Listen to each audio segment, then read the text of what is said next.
I'm Brittany Lewis with Forbes Breaking News. Senator Rand Paul called for increased protections for members of Congress on the Senate floor Thursday.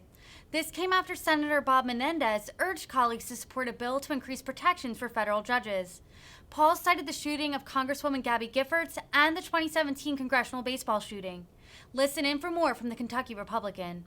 Reserving the right to object, I agree that members of the judicial branch need better protection. In fact, I've been appalled that left-wing pro-abortion groups release the addresses of our Supreme Court justices and that there have been people at their houses trying to intimidate them. It's appalling and shouldn't happen. Whoever it was that released the addresses of the Supreme Court justices should be punished. So I think there is bipartisan support in this. I was disappointed, though, that the White House has not condemned the release of the Supreme Court justices. I think that ranting and raving and noise all night is disturbing the peace and isn't actually First Amendment protected speech. But if recent years have taught us anything, it is that members of the legislative branch also need protection. That was clear in 2011 when Congresswoman Gabby Giffords was tragically shot while doing the most important part of her job, meeting with constituents. Words cannot express how happy and inspired I was to see Congresswoman Giffords was in the chamber as her husband, Senator Kelly, was recently sworn in. But words also cannot express the pain felt by the families of the people who were killed and wounded that day.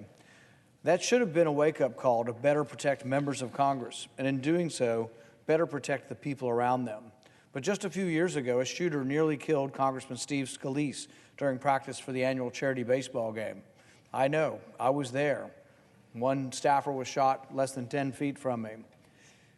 The Capitol Hill police were there and saved our lives. Had they not been there, things might have been much worse.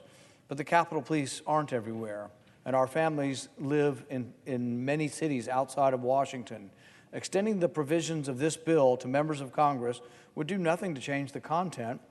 In fact, I believe our legislative changes adds 4 words, and members of Congress. So I think these protections actually are good protections. I agree with the spirit of the bill. I agree with the letter of the bill. But really, it should be judicial folks protected as well as Congress. My substitute amendment, which I will offer for unanimous consent, would make a simple change. My amendment would simply extend the protections that would be offered to the judicial branch, to the legislative branch. So I ask the committee reported amendment be withdrawn and that the senator modify his request to include my substitute amendment, which is at the desk. The substitute amendment be considered, read a third time, and passed, and that the motions to reconsider be considered made and laid upon the table.